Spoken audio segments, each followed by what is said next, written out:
ನಮಸ್ಕಾರ ಸ್ನೇಹಿತರೆ, ತಮಗೆಲ್ಲರಿಗೂ ಪ್ರಕೃತಿ ಇನ್ಸ್ಪಿರೇಷನ್ ಚಾನಲ್ಗೆ ಆತ್ಮೀಯ ಸ್ವಾಗತ. ಇಂದು ನಾವು ಮಧ್ಯಕಾಲೀನ ಭಾರತದ ಇತಿಹಾಸದ ಬಗ್ಗೆ ಮಾಹಿತಿ ತಿಳಿದುಕೊಳ್ಳೋಣ. ಇಸ್ಲಾಂ ಧರ್ಮ ಸ್ಥಾಪಕರು ಮೊಹಮ್ಮದ್ ಪೈಗಂಬರ್. ಇವರ ತಂದೆ ಅಬ್ದುಲ್ಲಾ, ತಾಯಿ ಅಮೀನಾ, ಹೆಂಡತಿ ಖದೀಜಾ, ಮಗಳು ಫಾತಿಮಾ, ಅಳಿಯ ಅಲಿ. ಇವರು ಹೀರಾ ಬೆಟ್ಟದಲ್ಲಿ ಧ್ಯಾನಕ್ಕೆ ಕುಳಿತಿರುವಾಗ ಗೇಬ್ರಿಯಲ್ ದೇವದೂತನಿಂದ ದೈವವಾಣಿಯಾಗಿ ಪೈಗಂಬರ್ ಆದರು. ಇವರ ಬೋಧನೆಯನ್ನು ಜನರು ವಿರೋಧಿಸಿದ ಕಾರಣಕ್ಕಾಗಿ ಇವರು 622ರಲ್ಲಿ ಮೆಕ್ಕಾದಿಂದ ಮದೀನಾಕ್ಕೆ ಯಾತ್ರೆ ಕೈಗೊಂಡರು. ಇದನ್ನು ಹಿಜ್ರಾ ಶಕೆ ಎನ್ನುವರು. ಇಸ್ಲಾಂ ಧರ್ಮದ ಪವಿತ್ರ ಗ್ರಂಥ ಕುರಾನ್. ಇಸ್ಲಾಂ ಧರ್ಮದ ಕಾನೂನು ಗ್ರಂಥ ಶರಿಯತ್ ಕಾನೂನು. ಇಸ್ಲಾಂ ಧರ್ಮದ ತತ್ವಗಳು ನಮಾಜ್, ಜಕಾತ್, ಕಲಿಮಾ, ರೋಜಾ, ಹಜ್. ನಮಾಜ್ ಎಂದರೆ ನಮ್ಮ ಭಾರತದಲ್ಲಿ ಪಶ್ಚಿಮಕ್ಕೆ ಮುಖ ಮಾಡಿ ದಿನದಲ್ಲಿ 5 ಬಾರಿ ಪ್ರಾರ್ಥನೆ ಮಾಡುವುದು. ಜಕಾತ್ ಎಂದರೆ ತಾವು ದುಡಿದ ಹಣದಲ್ಲಿ 1/4ರಷ್ಟು ದಾನ ನೀಡುವುದು. ಕಲಿಮಾ ಎಂದರೆ ಏಕದೇವರಾರಾಧನೆ. ರೋಜಾ ಎಂದರೆ ರಂಜಾನ್ ತಿಂಗಳಿನಲ್ಲಿ ಉಪವಾಸ ಇರುವುದು. ಹಜ್ ಎಂದರೆ ಮೆಕ್ಕಾ ಮದೀನಾ ಯಾತ್ರೆ ಕೈಗೊಳ್ಳುವುದು. ಮೊಹಮ್ಮದ್ ಪೈಗಂಬರರ ಮರಣದ ನಂತರ ಇಲ್ಲಿ ಪಂಗಡವಾಗಿ ಒಡೆದವು: ಸುನ್ನಿ ಮತ್ತು ಶಿಯಾ. ಸುನ್ನಿಯವರು ಮೂಲ ಇಸ್ಲಾಮರು, ಶಿಯಾ ಅವರು ಮತಾಂತರ ಹೊಂದಿದ ಇಸ್ಲಾಮರು. ಇಸ್ಲಾಂ ಧರ್ಮದ ಧ್ವಜ ಹಸಿರು ಬಣ್ಣ, ಸುನ್ನಿ ಪಂಗಡದ ಧ್ವಜ ಶ್ವೇತ ಬಣ್ಣ, ಶಿಯಾ ಪಂಗಡದ ಧ್ವಜ ಕಪ್ಪು ಬಣ್ಣ. ಇದಾದ ನಂತರ ನಾವು ಭಾರತದ ಮೇಲೆ ಇಸ್ಲಾಮರ ದಾಳಿ ಬಗ್ಗೆ ತಿಳಿದುಕೊಳ್ಳೋಣ. ಭಾರತದ ಮೇಲೆ ದಾಳಿ ಮಾಡಿದವರು ಅರಬರು ಮತ್ತು ಟರ್ಕರು. ಅರಬರು ಭಾರತದ ಮೇಲೆ ದಾಳಿ ಮಾಡಲು ಕಾರಣ ಸಂಪತ್ತಿನ ಲೂಟಿ. ಅರೇಬಿಯಾ ದೇಶದಲ್ಲಿ ಆಳುತ್ತಿದ್ದ ದೊರೆ ಹಿಜಾಜ್, ಭಾರತದ ಬ್ರಾಹ್ಮಣಾಬಾದ್ ದೊರೆ ದಾಹಿರ್, ಗುಜರಾತ್ನ ಬಂದರು ದೇಬಾಲ್. ಅರಬರು ಶ್ರೀಲಂಕಾದ ಜೊತೆ ವ್ಯಾಪಾರ ಮಾಡುತ್ತಿದ್ದದ್ದು ಅರಬ್ಬಿ ಸಮುದ್ರದ ಮೂಲಕ. ಅರಬ್ಬಿ ಸಮುದ್ರಕ್ಕೆ ಹೋಗುವಾಗ ದೇಬಾಲ್ ಬಂದರಿಗೆ ಬಂದು ಹೋಗುವುದಾಗಿತ್ತು. ಅಲ್ಲಿದ್ದ ಕಡಲ್ಗಳ್ಳರು ಅರಬರ ಹಡಗನ್ನು ಲೂಟಿ ಮಾಡಿದರು. ಆದ ಕಾರಣಕ್ಕೆ ಅರಬರು ಭಾರತದ ಮೇಲೆ ದಾಳಿ ಮಾಡಿದರು.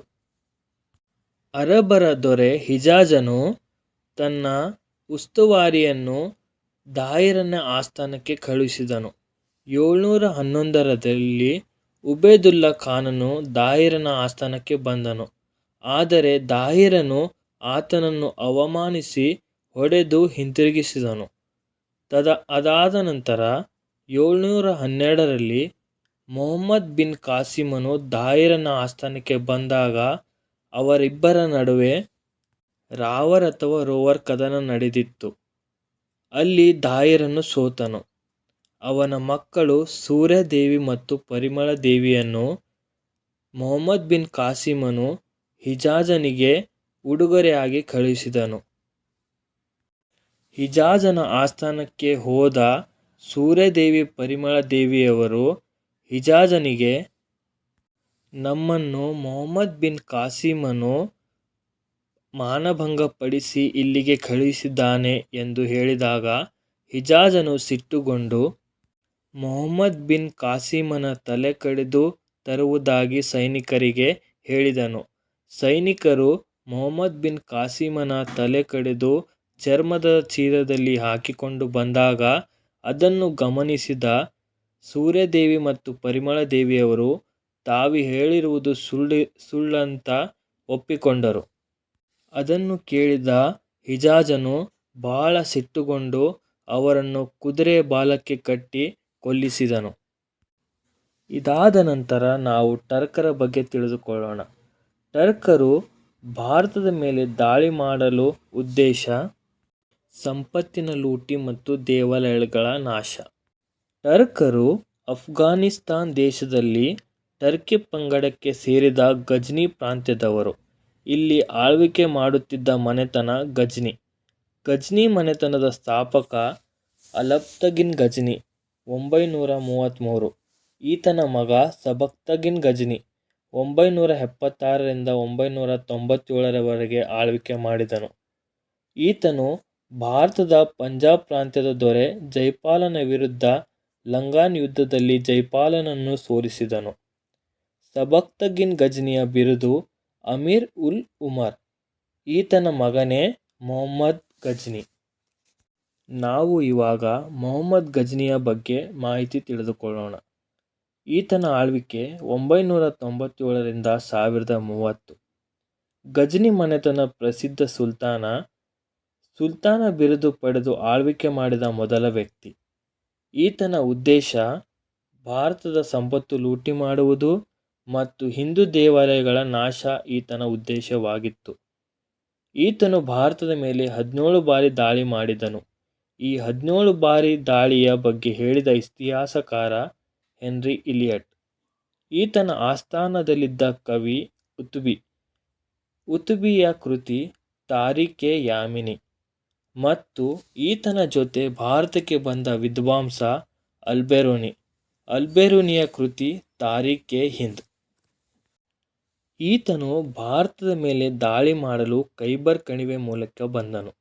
ಈತನ ಪ್ರಮುಖ ದಾಳಿಗಳು: 1ನೇ ದಾಳಿ 1000ರಲ್ಲಿ ಪಂಜಾಬ್ ದಾಳಿ ಜೈಪಾಲನ ಮೇಲೆ. ಈತನ 6ನೇ ದಾಳಿ 1008 ಪಂಜಾಬ್ ಮೇಲೆ, ಅಲ್ಲಿ ಆನಂದಪಾಲನನ್ನು ಹತ್ಯೆ ಮಾಡಿದನು. ಈತನ 7ನೇ ದಾಳಿ 1009 ಕಾಂಗ್ರಾ ಬೆಟ್ಟದ ನಾಗರ್ ಕೋಟೆಯ ದಾಳಿ, ಇಲ್ಲಿ ದೇವಾಲಯವನ್ನು ನಾಶ ಮಾಡಿದನು. ಈತನ 10ನೇ ದಾಳಿ 1013 ಥಾನೇಶ್ವರದ ಚಕ್ರೇಶ್ವರ ದೇವಾಲಯದ ಮೇಲೆ.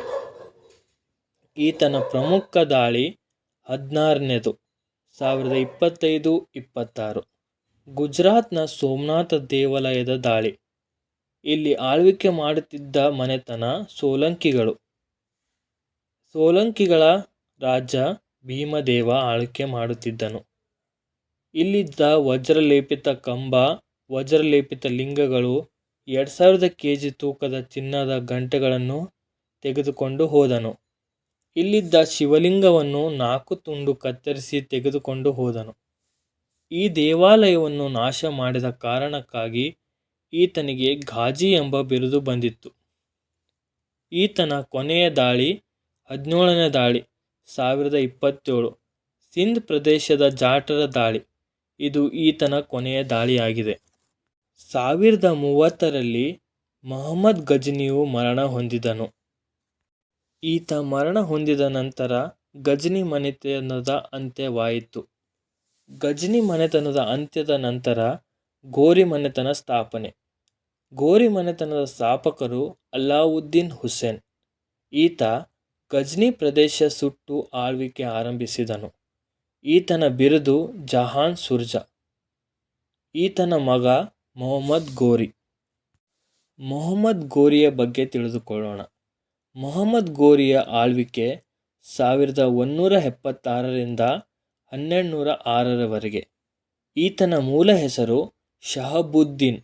ಈತನ ಉದ್ದೇಶ ಭಾರತದಲ್ಲಿ ಇಸ್ಲಾಂ ಸಾಮ್ರಾಜ್ಯ ಸ್ಥಾಪನೆ ಮಾಡುವುದಾಗಿತ್ತು. ಈತನು ಭಾರತದ ಮೇಲೆ ದಾಳಿ ಮಾಡಲು ಗೋಮಾಲ್ ಕಣಿವೆ ಮೂಲಕ ಬಂದನು. ಮೊಹಮ್ಮದ್ ಘೋರಿಯ ಗುಲಾಮರು ಕುತುಬುದ್ದೀನ್ ಐಬಕ್, ಬಖ್ತಿಯಾರ್ ಖಿಲ್ಜಿ, ನಾಸಿರುದ್ದೀನ್ ಕುಬಾಚಾ, ತಾಜುದ್ದೀನ್ ಎಲ್ಡ್ರೋಜ್.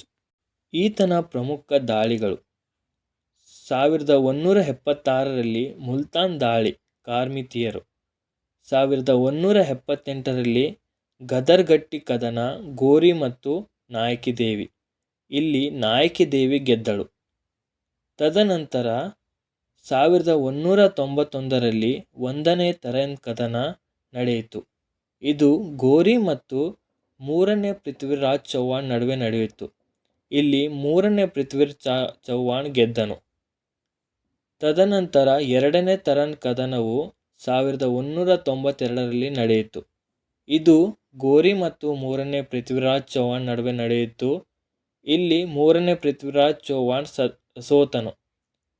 ಈ ಯುದ್ಧಕ್ಕೆ ಸಹಾಯ ಮಾಡಿದವರು ಜಯಚಂದ್ರ.